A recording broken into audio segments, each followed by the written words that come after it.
la parte de arriba, incluso porque esto es muy importante lo que se va a decir ahora. Previo entonces a estas palabras, que ha sido un poco largo, quiero invitarlos a esta histórica conferencia que se llama Archivos OVNI de Perú o Revelación Total, los expedientes OVNI de Perú y Sudamérica, primicia nacional y mundial. Adelante con el... A ver, vamos abriendo. Listo, la primera. Pues, sí, luces por favor. Si quieren grabar, grábenlo.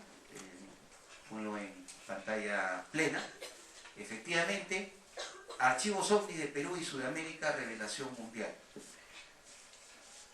La primera, el concepto de OVNI ha sido muy manipulado, muy digamos manido, demasiado maltratado.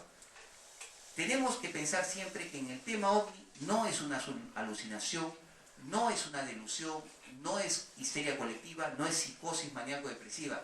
Es un objeto que se observa en el cielo, que tiene unas trayectorias irregulares o definidas y son captadas por el radar o por radiotelescopios o telescopios ópticos, y este objeto o objetos también permanece sin identificar a pesar del análisis científico y el análisis que todo el mundo haga. Pero aparte del análisis científico que no llega a ninguna conclusión, aparte de eso tenemos que sumarle la negativa de los científicos a investigar este tema. La siguiente, códigos de identificación militar que se refieren a sucesos, lugares, ocurrencias y actitudes y seguimientos y órdenes que se dan. Ahora van a ver un poco esos datos. Entonces, el documento fue hecho por el Departamento de Guerra de los Estados Unidos, Servicios de Inteligencia de la Fuerza Aérea Norteamericana, sección de identificación. Miren, les estamos dando primeramente el documento general D-202087, dossier, o sea, el número del file, 198.239, 198.239 número. O sea, antes del 100 de la Guerra Mundial, las baterías antiaéreas de la costa de Los Ángeles fueron alarmadas, fueron dadas en alarma porque se detectó un grupo de objetos. Inmediatamente los americanos dijeron, son los japoneses, y les metieron tal cantidad de cañonazos. Estos estaban entre los 3.000 a 6.000 metros de altura, y fue el 25 de febrero del 42. Velocidad estimada 770 kilómetros por hora. Los cañones antiaéreos dispararon 20.000 obuses, 20.000, y no le dieron absolutamente a nada. Lo único que pasó fue que cuando bajaba la metralla, cayó sobre las casas de los vecinos y comenzó a destruir las casas de los vecinos, los autos, toda la zona, los parques. O sea, más fue lo que gastaron en metralla, pero no le llegaron a tocar a nadie. Pero los objetos, y justamente se ve la ampliación, eran objetos luminosos, redondos, y esta es parte de una desclasificación donde se ve justamente, ahí está, los objetos redondos. Estos son las luces halógenas de los tremendos faros antiaéreos, y ahí se ven objetos discoidales unos, esféricos otros. Dice que este documento secreto y desclasificado fue firmado por el general John, pero justamente no hay que hacer caso a eso. Los enemigos son esa gente que dice eso, no los alienígenas. La siguiente, por favor. Es decir, ahorita estamos revelándoles dos hechos que han sido poco conocidos o casi nada conocidos en el Perú. Acá quiero justamente algo grave. El papel de la Central de Inteligencia Americana. Ustedes saben que la CIA ha tenido actividades en toda Sudamérica, en toda América Latina, y sobre todo siempre, desde fines de la década de la Guerra Mundial, 40 para adelante, sobre todo en el manejo político de los estados, en la interferencia de los gobiernos y en la interferencia política, económica, cultural, social, científica y hasta en el tema OVNI.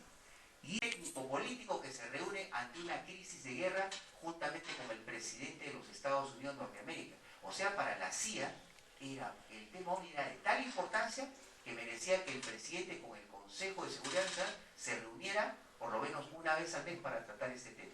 Entonces, era un memorando interno que hacia dirigido a la agencia, al director de dicha agencia, y firmado por Henry Marshall Chadwell, director del Departamento de Inteligencia Científica. Y ojo, miren la fecha, 11 de septiembre del 52, cuando se estaban dando en Estados Unidos cientos, miles de avistamientos, y la gente comenzaba a preguntarse qué cosa es eso que vemos en los cielos. Inteligencia científica de la Fuerza Aérea Norteamericana.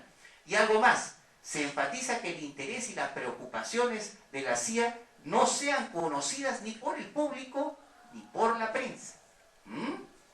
Por la validez de los sucesos inéditos. O sea, la CIA validaba los avistamientos ovnis en secreto, pero el público decía, en secreto también decía, el público y la prensa deben estar desinformados. Más aún, yo diría, la prensa ya se pasó a trabajar con la CIA en todo el planeta.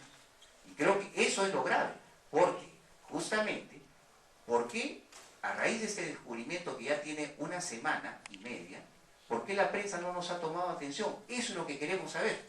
Entonces, y todos esos sucesos inéditos tienen que ser analizados y siempre tienen que encontrarse en manos del gobierno USA. O sea, el gobierno USA tiene que ser el único dueño de estos documentos o de estos hechos. El resto no interesa. ¿Se dan cuenta? La siguiente. 40, después que termina la guerra, acuérdense, ya les dije hace un rato, hubo comisiones de la guerra, de las grandes potencias secretas que no informaron nada a nadie. ¿Dónde están esos archivos? ¿Quién ganó la guerra? Los Estados Unidos y sus aliados. ¿Se acuerdan de la operación Paperclip? Que ellos van a Europa, recogen todo el documento de los científicos, los documentos secretos de los científicos y de los gobiernos vencidos, Alemania, Italia y todos los demás países que cayeron bajo la, digamos, gracias al triunfo de los aliados, y los soviéticos también recogieron información, incluso mucha de ella referente a estos estudios militares, y se llevaron o a los Estados Unidos o a la Unión Soviética. Entonces había dos potencias que tenían mucha información sobre el tema OVNI. Entonces, el 23 de septiembre del 47, supuestamente se forma la primera comisión llamada el Proyecto Signo. Comenzó el 23 de septiembre del 47, o sea, terminando la Segunda Guerra Mundial 2 años después, y terminó en julio del 48, o sea, no duró ni un año. De todas las demás naciones, estaba siendo invadido y violado, y que es por no sé qué objetos, y que estos aparatos aéreos que hacían esto podían ser de origen extraterrestre. No lo dijo Mario Segarra, porque Mario Segarra no había nacido en el año 47, yo nací en el 60, yo nací muchos 15 años después. O sea, en el tiempo que yo no existía, ya la Fuerza Aérea Americana decía, son extraterrestres. ¿Y cuánto dejaba de casos inexplicados? Miren ese porcentaje, 25%. ¿Y qué nos están diciendo ahora los supuestos investigadores del tema o la Comisión de la Fuerza Aérea Peruana sobre el tema? Dicen que 99% de los casos ya están explicados. No hay nada más. Y solamente el único porcentaje que es desconocido o no se puede saber, 1%. Aquí empieza la etapa oscura. Fíjense bien todo, ¿cómo está mi amigo? La etapa oscura. Esta es la etapa oscura. La etapa oscura es, este es el momento en que comienza todo. Una era de absoluto descrédito del tema, y donde se decía, estos oficiales asesores estaban bien ordenados. Tiene que haber una premisa. ¿Cuál es esa premisa? Que a partir de que la premisa de que los ovnis no existen. Entonces, la pregunta lógica que les hago a ustedes es, si ellos dijeron en el 40 y tantos, en el 49, que no existen, entonces ¿para qué estaban investigando? ¿No es cierto? Lo lógico es, si no existen, entonces mejor regresen a su trabajo de oficina y sigan tipeando sus folios, sus archivos, sus documentos de cotidianos. Lógico, si no existen, ¿para qué forman una comisión de investigación? Primera pregunta. Segunda pregunta. Y dice, y aquí, ojo, apunten bien, grábenlo bien, es desde este año 49, desde que comienza el remarcamiento psicológico del tema. O sea, una comisión norteamericana del 49, militar, nos dice, todos los que ven ovnis son miopes o imbéciles, disculpen la palabra, declarados. Pero quedó algo muy importante, a pesar de decir, todos ustedes son imbéciles, son tarados, están mal de la cabeza. Y miren cuánto quedó sin explicar, 23%. Es decir, la supuesta comisión que se fue creada para darles la contra a esto, se quedaron anchos, 23%. Y ojo, ¿y qué nos dicen ahora los señores acá en Perú? 99% explicados, solo 1% falso. ¿Y todavía qué nos dicen? Los ovnis tienen que ver con la mitología incaica y preincaica por el acervo cultural que tenemos. ¿Qué cosa es eso? ¿Qué verdura me estás vendiendo, hermano? Por favor, no me vendas plátanos. Estamos hablando de cosas serias. Y ellos dicen, hace poco, lean en El Peruano, diario nacional del gobierno, ¿sí o no? Sostenido por todos nosotros los peruanos con nuestros impuestos. ¿Qué ha dicho uno de estos elementos de esta escuela o asesoría de la Fuerza Aérea Civil, de la Fuerza Aérea? 8 asesores civiles. Dicen que ellos hay científicos, ¿no? Uno de estos ha dicho: no me preguntes tanto, no me digas cosas, no me presiones. Bueno, ya me presionaste, te lo voy a decir. Vamos a concluir la comisión de la Fuerza Aérea Peruana de que todos los ovnis observados en Perú en los últimos 40 años, oído la música, apunten ese número, son nada más y nada menos que los drones espías de las potencias latinoamericanas enemigas. Yo no lo he dicho, eso está en El Peruano. Dios mío, qué insulto a la inteligencia del pueblo peruano. Proyecto Libro Azul, esta sí la conocen, algunos de ustedes, sobre todo las personas que pasamos de los 30 o 40, que hubo en la década de los 80 una serie americana que se llama Proyecto Libro Azul, pero era también como para limpiar, digamos, la imagen de la Fuerza Aérea, pero no lo lograron, porque justamente, ahí está el staff, supuestamente, ese era el staff, ¿no? 2 oficiales, 2 señoritas secretarias, ¿no? Con el peinado de la época, ¿no? Y ese señor de abajo, ¿no? Es el mayor Héctor Quintanilla, latino, el único latino, digamos, jefe del proyecto Libro Azul. Este señor también tiene la culpa de ser a pesar de ser latino, eso no le da ningún pie, un gran desacreditador del tema OVNI. Dice, el último proyecto duró desde el 52 hasta el 70, ojo, hasta el 70, se analizaron 12.618 reportes. ¿12.000 de dónde? ¿De qué archivo? ¿De qué dossier? Si acá nos están diciendo que hay más de 1 millón de archivos. Dice, determinándose que el 69% de los casos eran explicables, un 22% inexplicables y un 9% insuficiente. Suman 22 más 9, ¿cuánto es? 31. Le pasaron al anterior proyecto Rencor y al anterior proyecto Signo. 25, 23, 31. O sea, a pesar que ellos decían que tenían datos insuficientes, se les estaba escapando el manejo. Entonces, el capitán Ruppel, que fue el que renunció y después tomó la posta ese señor Quintanilla, que fue un desacreditador, fueron que se acuñó el término OVNI. ¿Por qué no hablan de esto? Porque yo les voy a hablar de esto, ¿por qué? Porque cuando uno habla de esto y les habla al público peruano, jóvenes, van a entender por qué hablan ahora como hablan ahora. Acuérdense de lo que dijeron los militares. Los ovnis no existen, y si no existen, pero igual los investigamos. Pero igual queda un 23%, queda un 25%, queda un 31%. Pero, ¿acá qué pasó? Entonces, el proyecto Colorado, que sacó un libro, el New York Times, ese libro nunca llegó al Perú, dicho sea de paso, solamente salió en México y en España, dice, alquiló la Fuerza Aérea los servicios de la unidad. ¿Por qué alquiló? ¿Cuál fue la historia?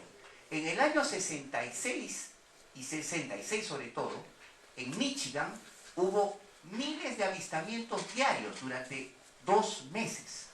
2 meses la gente veía naves en forma de disco, en forma de dirigible, enormes, 20, 50, 100 metros, pasar como pero por su casa, por toda la zona de Michigan, del estado de Michigan.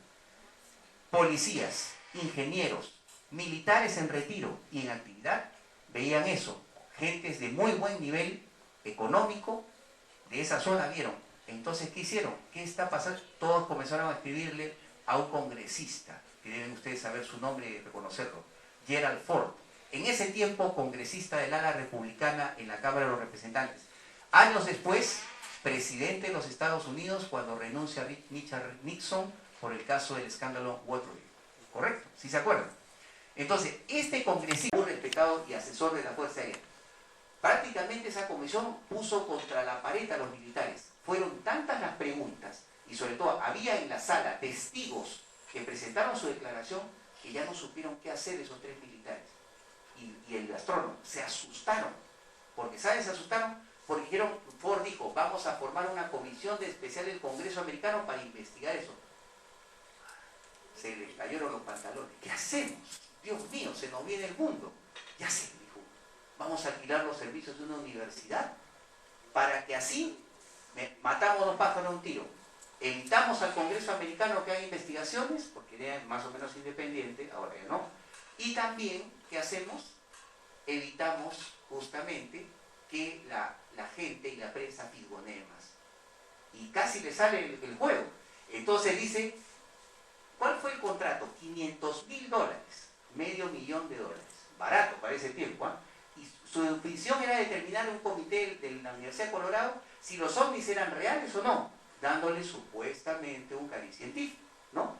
Lo que se supo después es que todo el panel, acá quiero decirlo en público, fue aleccionado paso a paso por la Central de Inteligencia Americana. ¿Y qué decía la Central de Inteligencia Americana en el año 51? Acuérdense, los ovnis son reales, es un tema de seguridad nacional y que tiene que ver con el Consejo de Seguridad Nacional del Presidente, pero el público y la prensa no deben estar enterados de los datos reales, solamente de la basura del tema. ¿Se acuerdan? Entonces la CIA volvió a meter su cuchara para dirigir sus conclusiones hacia qué aspecto. Ya no se preocupen de las fotos, ya no se preocupen de las filmaciones, ya no se preocupen de las huellas, porque había huellas en ese tiempo, y bien, y con radiactividad. No, fíjense en el testigo o los testigos. Encuéntrenles algo. Borracho, que tiene problemas con las mujeres, que engaña a su esposa, que no es religioso, cualquier cosa, cualquier de esos, ¡bum!, se cayó el testigo. ¿Cuántos testigos fiables se cayeron por esta intervención? Miles, miles. Entonces, el tema OVNI, decía, no servía para el adelanto científico americano. La siguiente. Y acá hay una caricatura bien graciosa. No se podía considerar científico, a pesar que eran científicos esos, dirigidos por el doctor Edward U. Condon, que algunos le dicen Condon, o Condon, no es Condon, es Condon, ¿no? Pero si quieren decirle Condon también, porque tenía un cerebro de condón, y toda esa gente. Entonces, hace 2 meses, a un comité se presentó un memorial secreto de la CIA, descubierto por el coordinador general del proyecto, Robert Lowe, que presentó su renuncia inmediata al haber descubierto ese memorial secreto. Lo puso en manos de la prensa. ¿Qué decía el memorial? Decía, el fraude sería, en mi opinión, describir el proyecto de manera que ante el público parezca un estudio objetivo, pero mientras que ante la comunidad científica se presentaje la imagen de un grupo de creyentes haciendo lo posible por ser objetivos, pero sin tener casi ninguna esperanza de encontrar un platillo. Por eso es que es curioso que tanto el presidente de ese comité desde el inicio decía, no vamos a encontrar nada, creo que estamos perdiendo el tiempo, estamos apagando fuegos que no existen. Otro de los miembros del comité decía, si a usted, le dijo un periodista del New York Times, estuviera en su casa, en la cocina, tomando café, y viera en el cielo un platillo volador, ¿qué haría? ¿Sabe lo dijo que este miembro del comité? ¿Qué haría? Simplemente me levanto, voy a la ventana, ¡bum!, cierro la ventana y corro la cortina y sigo tomando mi café. ¿Eso es una actitud científica, digo yo? Esa es una actitud política. Por eso digo que los científicos están dominados por la política y lo vamos a demostrar el día de hoy. Y ahí está una caricatura de un periódico de la época donde se ve la puerta, supuestamente en la Universidad de Colorado, Comité de Estudio de Fenómenos Aéreos Extraños, y se ve pues que al doctor Condon, o Condón, como quieran llamarlo, se lo están llevando 2 marcianitos con antenitas. Y ahí está el platillo con su escalerita. Y dice la frase, dice, uno de los miembros dice, tranquilo doctor Condon, dígale simplemente que no cree en ellos. Ese es el chiste. Muy buen chiste, ¿eh? Bien blanco, pero buen chiste, como bien fino. Yo le hubiera puesto uno peor. Entonces, ¿qué pasó? Los Estados Unidos, los civiles, se agruparon de ese momento, sabiendo de ese tipo de fraudes, se agruparon en grupos civiles que trataron de hacerle la contra a estos grupos militares. Entonces, estos grupos civiles, la APRO, el 52 al 88, que ojo, la APRO vino a hacer investigaciones en el Perú en la década de los 60, tenemos la información ya sobre eso. La NICAP, 56 al 80, también la NICAP vino a hacer investigaciones sobre avistamientos ovnis al Perú. Y otras, y posteriormente la actual que se llama MUFON, gracias a Dios hay un representante de la MUFON en el Perú, me ha hecho una entrevista hace 1 año y medio, ¿no, amor?, sobre justamente la intento de desclasificación, y me da gusto porque ha sido muy bien tratada mi entrevista y no se ha burlado, al contrario, ha sido muy... Pero también tengo una crítica que hacer. Estos grupos a su vez fueron contaminados por agentes secretos de la CIA y de otros servicios de inteligencia para desacreditar a los elementos.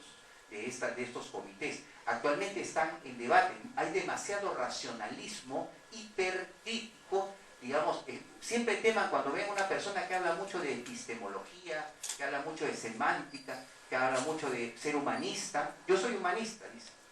Y de ahí te ataca, y te ataca, y te ataca, y dice que, o sea, no cree ni en su abuela. No cree en los hombres, tampoco cree en su abuela, no cree en su tía, no cree en su mamá, no cree en nadie. Entonces, ¿qué creen los racionalistas hipercríticos, ateos, no sé, pero hay que tener cuidado, porque dicen que esos grupos humanistas también están patrocinados por corporaciones como la corporación Random, que a su vez ya se sabe que tiene lazos y tentáculos con la CIA, por diversos proyectos de control mental que ha habido en los 50s y 60s. O sea, la cosa no va bien en ese tema. Entonces, esta gente, por lo menos, pensando, ellos decían, las Fuerzas Armadas Americanas han llegado a un estado de completa ineptitud. Vamos a hacer nosotros el trabajo, y hicieron algún tipo de trabajo interesante, recopilar estadísticas en cada estado. Hubo un investigador independiente, por eso yo siempre digo que los independientes hacemos mejor trabajo que los grupos, ¿no? Pero no es así, los grupos también trabajan bien. Pero este señor Ted Blocher, que fue también un tiempo actor en Hollywood, hizo un trabajo descomunal. Visitó casi todos los 50 estados americanos y hizo una recopilación de un libro de casi 500 hojas sobre las estadísticas de los avistamientos en esos estados desde los 40 hasta los 70.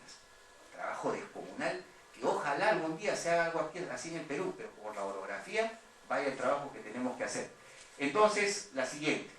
Entonces, hemos dado la respuesta de la comunidad civil, entonces, y aquí quiero llegar, es la desclasificación en general. ¿Qué cosa es desclasificar? Es hacer público, mediante leyes civiles, tenemos la ley de transparencia informativa, acceso a la información, documentos o textos que han sido considerados como secretos por las grandes potencias como Estados Unidos, Reino Unido, Rusia, Alemania, Canadá y demás. Han acumulado en sus archivos miles de documentos al respecto que hasta el día de hoy no ven la luz.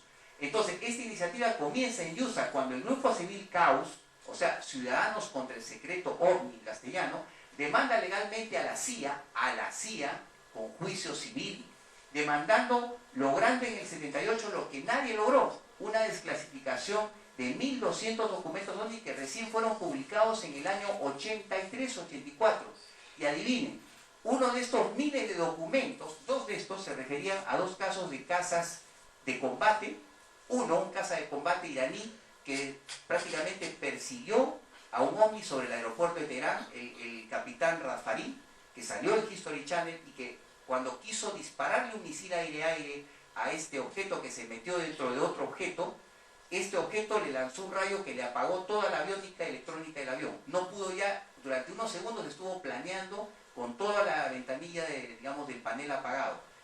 Ese caso fue revelado en este juicio. Y el otro caso, sí lo deben conocer, es el caso del comandante Óscar Santamaría, que persiguió en mayo de 1980 con su avión caza Sukhoi 22 a un ovni. Durante 28 minutos le disparó 60 obuses, no lo pudo derribar, y dicen que se filmó y se tomó fotografías, porque en esa época había un dispositivo, esta es una novedad para ustedes, debajo del Sukhoi llamado KR-1. Ese objeto, que era del tamaño de un pico, era un dispositivo que filmaba y tomaba fotografías en combate y en vuelos de intercepción. Y era ¿por qué estaba colocando esos objetos? Porque estábamos en mucha tensión con el vecino país del sur y podía haber roces que podían desencadenar una posible confrontación. Acuérdense, 78, 79, 80. Y en ese interín se produjo este avistamiento que, ojo, fue investigado en secreto por la Fuerza Aérea Norteamericana. Entonces, esto fue realizado gracias al acogimiento de la FOIA. La FOIA es la Ley de Acceso, Ley de Libertad de Información. Sin embargo, la CIA, a pesar de ese juicio, logró retener como secreto 57 documentos reservados. ¿Por qué retuvo, buenas noches, 57 documentos? Porque decían que esos documentos eran tan sensibles que podían, afectar la seguridad nacional de los Estados Unidos, según dijeron la CIA durante la audiencia de desclasificación. La siguiente. Entonces, ¿qué han revelado estos documentos hechos públicos? Los gobiernos de las grandes potencias, ya saben quiénes son, han mentido al público de su verdadero interés en la problemática OVNI, que su principal preocupación supuestamente era el problema de la seguridad nacional. Ahora sabemos que eso no es verdad. que han habido estudios secretos de científicos que me conocen, fue la que ayudé a fundar civilmente. Fui el único civil fundador de esa primera oficina en el año 2000. Mario Segarra está en la historia ufológica del Perú y del mundo, a mis 52, como el fundador de esa oficina juntamente con los señores militares. Solamente se revelaron 3 testimonios orales, algunos dicen 3, es falso, 3 testimonios orales autorizados por el comando de la Fuerza Aérea. ¿Cuál? El comandante Santa María habló el comandante, un capitán o coronel actualmente, Jorge Dávila, que con su helicóptero Bell casi choca con un ovni de patas de discoidales, un ovni de 15 metros, con su helicóptero Bell en la zona del río Marañón el 15 de mayo del 75. Y el otro caso, habló una viuda de uno de los pilotos de un escuadrón de aviones A-37 que el fines de febrero del año 79 despegó de la base de La Joya para hacer un vuelo de rutina hasta Moquegua y regresar en triangulación, y a los 20 minutos de vuelo desaparecieron súbitamente en las pantallas de radar. Se buscó a ese escuadrón durante 6 meses por aire, mar y tierra. Todo fue seguido por la prensa nacional e internacional. No se encontró hasta el día de hoy ni un pedazo de avión, ni un cadáver, nada. Pero se ha declarado, la Fuerza Aérea declaró ese suceso como un accidente. Ojo, accidente aéreo, ¿cuándo usted declara un accidente aéreo? Cuando encuentran una nave destrozada, en pedazos o fragmentado en partes, encuentran restos enteros o pedazos de cuerpos, ¿no? A veces, cuando se estrella un avión contra un cerro, el máximo pedazo de carne que encontrarán serán del tamaño de mi uña del dedo pulgar, no más. Va a ser difícil identificar un cuerpo así, salvo por el ADN actualmente. Pero se declaró como accidente, algo que hasta el día de hoy es un misterio. Y esos son los 3 casos que humildemente, el que habla junto con mi esposo y un grupo de ciudadanos peruanos, pedimos desclasificar. Y sabemos a la actualidad que una persona que ya dio un audio confidencial, dice que él ha visto en la parte del informe final de ese supuesto accidente. Y dice en la parte final, no sabemos, la comisión de la Fuerza Aérea, qué fue lo que pasó con este cuadro. Lo más probable es que fueron secuestrados por extraterrestres. Eso es lo que dice el informe final, que hasta ahora no ha salido a la luz. Necesitamos desclasificar eso. La siguiente. Entonces los otros casos, bueno, un ratito, Chile, 10 expedientes, miren. Francia, 1.600 expedientes analizados. Ecuador, 44 documentos. Gran Bretaña, 200 documentos y después 8.000 documentos que ya todo el mundo lo pudo descargar en su disco duro. Dinamarca, 300, y después de esto, Nueva Zelanda, Canadá, Australia, Sudáfrica. O sea, miren cuántos países de motu propio han desclasificado información muy importante. Y acá hay una cosa, Ecuador, los ufólogos peruanos, más jóvenes, no hablan del caso de Ecuador. ¿Por qué? Yo les voy a decir por qué. Hay un caso, está en YouTube, el caso 43 del clasificado de Ecuador, habla de un documento desclasificado del gobierno ecuatoriano de la visita de un ser extraterrestre a la Embajada de Ecuador en Lima, Perú, año 1973. Y hablan 2 de los asesores del embajador de entonces, en Lima, Perú, en la avenida Salaverry, hasta ahorita está ahí la Embajada Ecuatoriana, que en el año 73, un hombre de 1,80 m, vestido de terno blanco, todo de blanco, con cafarina blanca, una cadena de oro con un cuadrado o rectángulo dorado, visitó la embajada durante cerca de 2 semanas.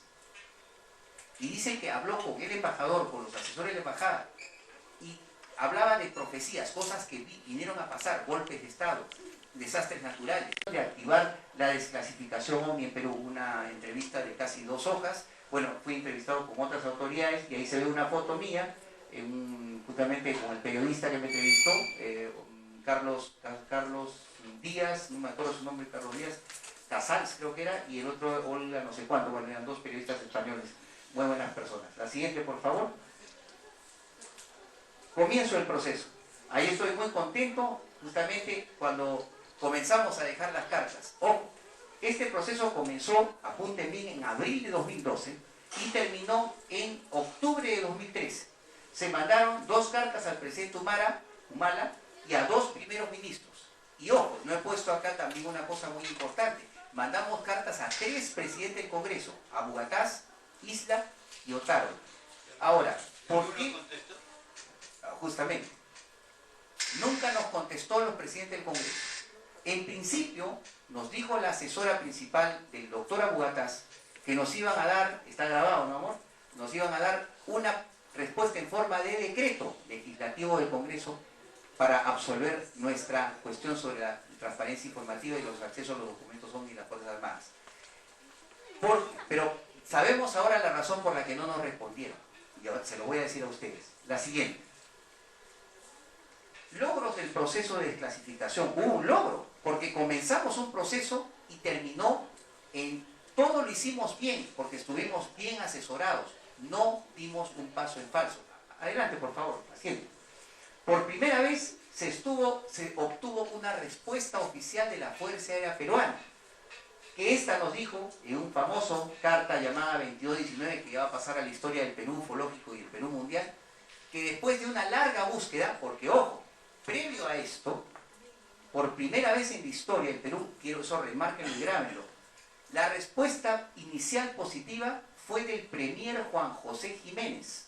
Apunten eso, Premier Juan José Jiménez, gracias por haber sido y ser un especialista en Derecho Constitucional y Civil y haber sido el primer ministro del Perú que recepcionó nuestra carta de petición de un consejo, OIFA, Oficina de Investigación de Fenómenos Sociales, hoy rebautizada Departamento de Investigación. Ahora este departamento tiene una partida del Ministerio de Economía y cada asesor está ganando no poco dinero, está ganando buen dinero mensualmente, desde el octubre del año pasado hasta la fecha que ustedes, esta fecha que estamos hablando ustedes y yo. Entonces, ellos me dijeron, después el 24 de septiembre, me dijeron del 2013, no hay ni... Hemos buscado por todos lados de nuestro archivo, de nuestro hangar, no hay un solo expediente, ni uno solo, cero, huevo, no hay nada. Es como que entrar, se robaron todo, no hay nada. No hay nada oficialmente, carta oficial, ¿eh? Carta militar, carta de una entidad del Estado. Me dicen que no tienen ningún expediente. Ojo, entonces quiere decir que el comité que se nombró a partir de octubre de 2013 también sabía esa respuesta. Nunca han hablado de estas cartas. Y es curioso que de esa época que salen estas cartas, la prensa sospechosamente ya no atiende mis requerimientos comercial. Confirmado, sí existe el expediente. Ese es el archivo. La siguiente. ¿Y cómo corroboramos? El 10 de diciembre de 2013, a un investigador mexicano, no peruano, llamado Johanan Díaz Vargas, del programa Tercer Milenio, de Jaime Maussan, muchos han oído hablar de Jaime Maussan, un gran investigador mexicano, en Instagram, que es el Instagram personal del investigador, aparece el mismo expediente, pero ya un poco más claro, cubierto con un papel especial, y acá dice, este es el expediente del caso La Joya, de Óscar Santamaría, quien le disparó un ovni en la base militar La Joya, en Arequipa, Perú. O sea, al investigador mexicano, según nos han contado, le fue enseñado 7 expedientes, ha podido filmarlos, y este 7 fue autorizado para, sin filmación, abrirlo y hojearlo. O sea, a mí me rastrearon en la cara que todo esto que no me enseñaron nunca era por seguridad nacional. Y el presidente Humala me mandó una carta a mi casa diciendo que no puedo desclasificar tu petición porque el material es secreto y reservado por razones de seguridad nacional. Entonces yo pregunto, presidente Humala, y entonces, y ministro de Defensa, señor Cateriano, entonces ¿por qué autorizaron a un mexicano a mostrarle información que supuestamente es confidencial o no existe para usted? ¿Por qué le enseñan a un mexicano de un programa de ovnis de México? Y si le enseñaban a un chileno, en los días que apareció esta información estaba dándose el asunto de La Haya. ¿Qué hubiera pasado si hubiera sido un ufólogo chileno? Escándalo de aquí hasta la Antártida. ¿Y si hubiera sido un americano?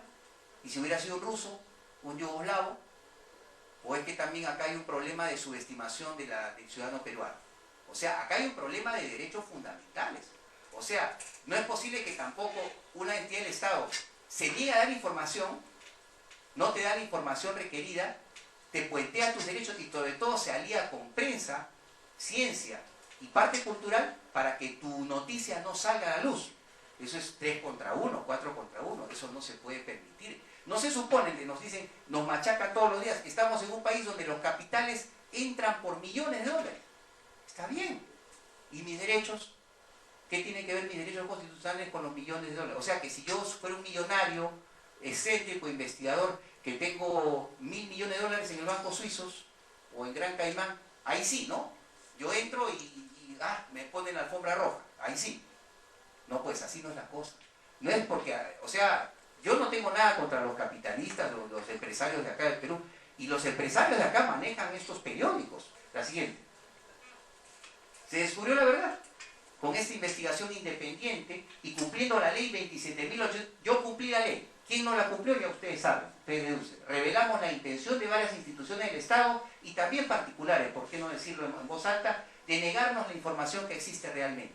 Entonces, hasta ese momento, nones, salvo un periódico llamado Extra, salvo un periódico El Cusco, de Ante Ríos también, y salvo, gracias más bien a programas de radio, de online, internet, que sí nos dieron la cabida, programas de radio españoles, Espacio en Blanco, gracias Javier Belmar, gracias Wincat, Políticamente Incorrecto, con su televisión Caballo de Troya, donde curiosamente sacó los 2 primeros documentales sobre los expedientes OVNI de Perú, y a la semana, o semana y media, viralizaron su página de YouTube, y prácticamente la atacaron. La siguiente. Una prueba más. A ver, lo que me dice, pero de repente Mario Segarra ha inventado esa información, la ha hecho. El último que dice, corre así en el internet, es que yo lo he hecho en Azángaro. O que Johanna Díaz Gargas ha sensacionalizado el tema y también ha creado ese expediente. Bueno, peor aún para ellos. La mentira tiene patas cortas. En enero de 2013 salió un video del programa dominical de Panamericana Televisión, porque esto de los expedientes ocurrió entre diciembre y diciembre de 2013 y enero o febrero de 2014. Y en enero de 2013, mientras estaba corriendo nuestra desclasificación, en el programa dominical de Panamericana Televisión, en enero de 2013, un coronel de la Fuerza Aérea Peruana, no interesa decir el apellido, le enseña al periodista que hacía la nota sobre expedientes OVNI de la FAP investigados por el gobierno peruano. Dice, un archivo de caso OVNI de la Oficina de Investigación de Fenómenos Anómalos, y en enero de 2013 estaba en pleno ritmo nuestro intento de desclasificación. Entonces, ¿quién dijo la verdad y quién no en este proceso cristalino? Porque acuérdense, pedimos en la transparencia la desclasificación de los 3 casos, estos clásicos, La Joya, el caso del helicóptero de la selva de Río Marañón del 75 y el caso de la desaparición de los 3 aviones A-33 del 79, más todos los casos de 60 años atrás. O sea, todos, porque según la Ley de Defensa Nacional, archivo militar que tiene más de 5 años, automáticamente tiene que ser desclasificado. Por lo tanto, ¿qué pasó acá entonces? Si en enero de 2013 estaban enseñando expedientes, ¿cómo en septiembre de 2013 me dicen que no tenía ningún archivo? ¿Se dan cuenta de la mentira? Si en septiembre de 2013 me dicen que no habían oficialmente la Fuerza Aérea, no tenemos ni un solo archivo. ¿Y qué es esto que estoy mirando en enero de 2013? ¿Ah? DINAE, Dirección de Intereses Aeroespaciales. ¿Qué cosa es? ¿Otro Azángaro? O sea, la mentira, o sea, hay que saber mentir también por lo menos, hay que ser buenos para mentir. Pero verdaderamente esto ya como dicen, no la invocan ni como dicen ni con el mundo, ¿no? O sea, tremendo. La siguiente. Entonces, ahora sí. Entonces, gracias a Dios aparecieron estos 3 informantes confidenciales y solamente voy a repetir las palabras que me dijo el principal de los confidentes. Me dijo, sabemos lo que usted la ha pasado, sabemos las dificultades tremendas porque usted está solo con su esposa y un pequeño grupo de amigos han tomado la tarea que debe haber tomado el mismo gobierno. Entonces vamos a poner en sus manos una información que no solamente va a afectar a Perú, sino a toda Sudamérica y probablemente al resto del mundo. Y han puesto en nuestras manos unos expedientes que ni siquiera, lo voy a decir ahora, el gobierno de Bolivia no tiene conocimiento de este expediente y ha sido considerado el expediente de Bolivia como un mito hasta el día de hoy. El día de hoy, ahora sí, ya dejó de ser un mito, es una realidad, porque tenemos los expedientes. Y el caso de Chile del año 65 también dejó de ser un mito el día de hoy. Y miren, ¿cómo lo miren? Departamento de Estado norteamericano, aquí arriba, bien arriba dice, Departamento de Estado. Y acá todos los códigos que ya los hemos, digamos, descodificado, porque nos han dado un manual en inglés para poder hacer esto, y algunos de ellos están dirigidos, adivinen, a la CIA, a la Agencia de Seguridad Nacional, a la NASA, a la Agencia de Inteligencia de Defensa, al Secretario de Estado en Washington, D.C., a la Casa Blanca. O sea, todos los organismos del gobierno americano les han informado eso. Año 67, 23 de enero del 67, primicia mundial. Según una información de la embajada, el 23 de enero del 67 a las 7:30, un objeto cuadrangular de 1,45 m de largo por 90 centímetros de ancho, que pesaba alrededor de 40 kilos, cayó en las inmediaciones de la ciudad de Huancayo, en la serranía de la ciudad de Huancayo. Fue recuperado por oficiales de la Guardia Civil, hoy Policía Nacional. Los oficiales de la Guardia Civil empaquetaron el objeto, lo retuvieron, alejaron a la población de la zona, gente de la Fuerza Aérea también estuvo acompañando y gente científica del Perú estuvo acompañando. 3 instancias del gobierno han estado investigando ese hecho y informaban constantemente a la embajada norteamericana. Y dice que ese objeto rectangular no tenía marcas, y la sorpresa de este expediente es, ojo, oído a la música, año 67, yo tenía 7 años. Existía un director local de la NASA que se sorprendió de este hecho. Yo les pregunto a ustedes, estudiantes, o la gente de mayor de 30, 40, 50, ¿existían directores locales de la NASA en el Perú? Que yo sepa, no, según convenios científicos no existían directores locales de la NASA ni en los 50 ni en los 60, salvo que haya habido un acuerdo secreto o una manipulación, perfectamente. Entonces, este es un descubrimiento interesante. El director local de la NASA en Lima pedía información al centro Greenbelt, hoy día JPL, en California, para saber qué cosa tenía que hacer con este objeto. O sea, los americanos no sabían qué era este objeto. Y ahora sí hay ufólogos mucho más antiguos ya retirados que dicen que efectivamente en los 60 algo extraño cayó en Huancayo y fue ocultado por el gobierno peruano. ¿Qué gobierno era? Fernando Belaúnde. Exactamente, ese es el gobierno. La siguiente. Esto es increíble. Hay el siguiente informe, en la siguiente página, es el informe de las características físicas de los objetos hallados. Es decir, en la segunda hoja habla de que se encontraron no solo el objeto rectangular, sino un objeto esférico de casi 1 metro de diámetro, que tenía abolladuras y soldaduras, o algo parecido a soldaduras. Pero lo curioso del caso es que esto fue reseñado a la Agencia de Inteligencia de Defensa, a la DIA. Increíble, la siguiente. El itinerario de envío de los objetos, de espaldas a la población. Según este parte, los objetos fueron enviados. Queremos que estos expedientes no queden solamente en poder de nosotros, sino que sean compartidos por todos ustedes. Y eso es lo importante. Y a su vez ustedes, si quieren, ya después los fotocopian, los divulgan. Lo importante es que todo el mundo se entere esto, no quede para que así después digan solamente Mario Segarra inventó esto. No, todos ustedes van a estar comprometidos a partir de ahora. Este documento, el segundo documento sobre ovnis en Perú, habla de que los habitantes del distrito de Cayayú, un distrito muy alejano de la ciudad de Cajamarca, los americanos habían tipeado mal, habían puesto Cacamarca. Mira, qué mal, ¿cómo se ve que no conocen el Perú Cacamarca, ¿no? Hasta creo que Spielberg había puesto la línea de Nazca en el Cusco. ¿Qué es eso, Dios mío? Por favor, no saben que dice Cajamarca, no Cacamarca. El 19 de julio de 1966, una explosión, escucharon una explosión y vieron un objeto llameante desintegrarse en varias partes. Solo se recuperó una pieza por la Guardia Civil, solo una pieza. Y la Guardia Civil de nuevo, otra vez, ¿no? Encontrando y guardando las cosas. Que la custodia, la parte más increíble es el párrafo 2, que ahí está abajo, ya está traducido.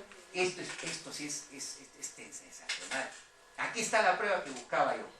Dice que la oficina de enlace de defensa de la embajada Ayuso, o sea, un militar del Ministerio de Defensa de los Estados Unidos de Norteamérica que trabaja dentro de la embajada en el año 66, apunten esa esto, estaba en coordinación permanente, contacto con, adivine con quién, con la Fuerza Aérea Peruana. Dice, para que le brinde un seguimiento y detalles finos del caso. Dice, y por primera vez con este documento oficial se prueba la colaboración entre Yusa y fuerzas militares en el seguimiento y recuperación de objetos caídos del suelo, por lo menos en territorio peruano. Entonces, si esto pasaba en el 6.6 y en el 6.7, les pregunto, estas opiniones tan extrañas que dicen estos asesores actuales de la Fuerza Aérea y los elementos de la Fuerza Aérea, todo es un problema de antropología mística por unas cuestiones de pensamientos inmanentes, productos de estas culturas pre-incas e incas que hemos tenido. ¿A qué les huele eso? A alucinación. También se dirige, ojo, en el año 79 este documento fue dirigido, adivinen a dónde, a la base aérea de Wright-Patterson, Ohio. ¿Se acuerdan por qué se menciona la base aérea de Wright-Patterson en los años 40, 50? ¿Se acuerdan de Roswell?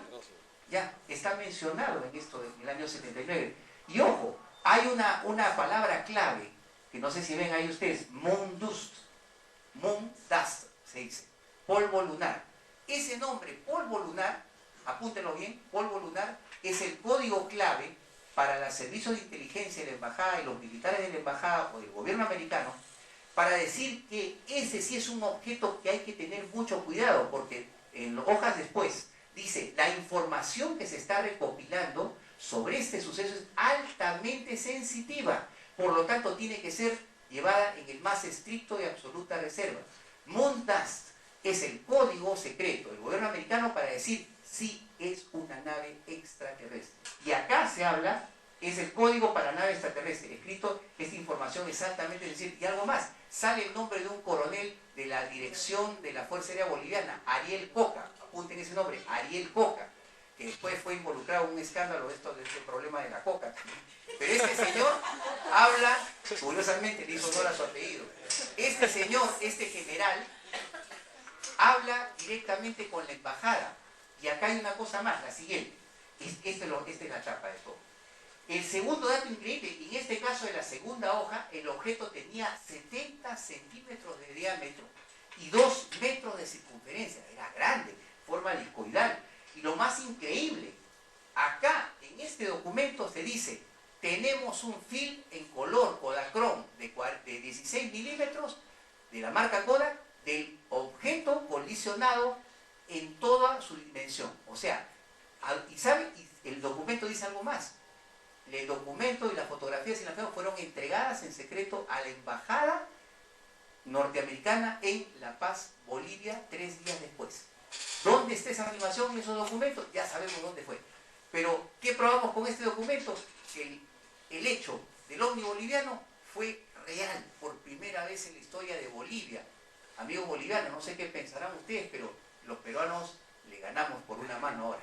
O sea, un peruano, ahora se ha probado que el mayor hecho de un Roswell boliviano sí fue real. Qué lástima que no esté el canal Infinito, Dios mío, pero bueno, quedan otros canales, ¿no? Entonces, ese es real. La siguiente, por favor. Otro dato, otra primicia mundial. Ya creo que este es el cuarto expediente, y con esto paramos. Entonces, expediente de avistamientos ovnis en Chile, un sumario de casi 8 páginas, donde lo principal está el clásico de la ufología chilena y argentina del año 65, el famoso caso de la isla de Decepción. Personal de la Marina británica, argentina y chilena vieron conjuntamente en la isla de Decepción, que es una isla de la base militar de la Antártida argentina y chilena, un disco volador que iba del rojo al naranja y al verde. Bajar de las nubes, fue filmado durante casi 20 minutos y tomado fotografías, y sale el nombre de la persona que filmó. Un contingente argentino y chileno fueron testigos visuales. La siguiente. Dice, personal de la Armada Argentina, chilena y británica observaron entre las 7:42 y las 8:44, bastante tiempo, un objeto discoidal que cambiaba de colores rojo, amarillo, naranja. En la base Pedro Aguirre Serra, un cabo chileno. Aquí ya sale el nombre, por fin tenemos un nombre. Vladislao Durán Martínez logró obtener 10 diapositivas Kodak del suceso. Y ojo, nunca la Armada chilena ni la Argentina dijeron que habían tenido fotografías, dijeron visualización. ¿A dónde se entregaron esas fotografías? Y ya tenemos la respuesta. Otro caso clásico que ustedes lo pueden buscar en los anexos de la ufología y no van a encontrar estos 2 documentos que acabamos de mostrar.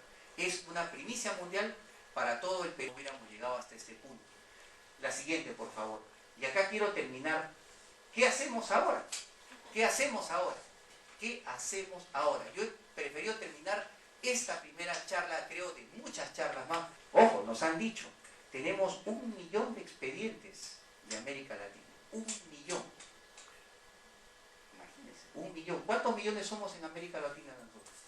Nosotros somos 29 millones en Perú. En América Latina, ¿cuántos millones? Entonces, 1 millón de archivos. Y no solamente de Latinoamérica. Dicen que hay cosas que no han salido de España, de Grecia, de Rusia. Y Perú, wow, hay cosas que wow, van a remecer. Nos han hablado incluso algo sobre cosas, desapariciones de aviones, no solamente ese escuadrón, otros sucesos más que no conoce el público peruano, ni siquiera el público latinoamericano. Entonces, ¿qué hacemos ahora? He querido terminar con esa escena